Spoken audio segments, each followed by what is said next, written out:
সুতির বাবুহা সাইফনে স্নান করতে নেমে তলিয়ে যাওয়া যুবকের মৃতদেহ উদ্ধার। জানিয়ে রাখি আরো একবার, সুতির বাবুহা সাইফনে স্নান করতে নেমে তলিয়ে যাওয়া যুবকের মৃতদেহ উদ্ধার।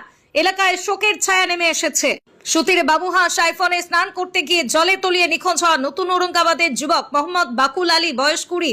মৃতদেহ দীর্ঘ প্রায় কয়েক ঘন্টা তল্লাশির পর উদ্ধার করা হয়েছে। সোমবার দুপুরে নিখোঁজ হওয়ার পর থেকে স্থানীয় বাসিন্দারা ও প্রশাসনের পক্ষ থেকে লাগাতার খোঁজাখুঁজি চলছিল। অবশেষে বিকেল 5টার পর যুবকদের মৃতদেহ উদ্ধার হয়। পরিবার সূত্রে জানা গিয়েছে, মৃত যুবকের বাড়ি মহেশাইল অঞ্চলের নতুন ঔরঙ্গাবাদ এলাকায়। তার বাবার নাম মোহাম্মদ কায়েদ আলী। সোমবার দুপুরে বাবুহা সাইফনে স্নান করতে নেমেছিলেন বাকুল আলী। স্নান করার সময় হঠাৎই তিনি গভীর জলে তলিয়ে যান। তারপরেই প্রশাসন এবং এলাকাবাসীরা উদ্ধার কাজে নেমে পড়েন এবং দীর্ঘ সময় ধরে খোঁজাখুঁজি চালান। খবর পেয়ে ঘটনাস্থলে পৌঁছন মহেশাইল 1 নম্বর গ্রাম পঞ্চায়েতের উপপ্রধানের প্রতিনিধি মনোজ কুমার দাস। পরে ডুবুরি দলও ঘটনাস্থলে এসে তল্লাশি শুরু করেন। দীর্ঘ অনুসন্ধানের পর বিকেল 5টার পরে জলের নিচ থেকে যুবকের মৃতদেহ উদ্ধার করা হয়।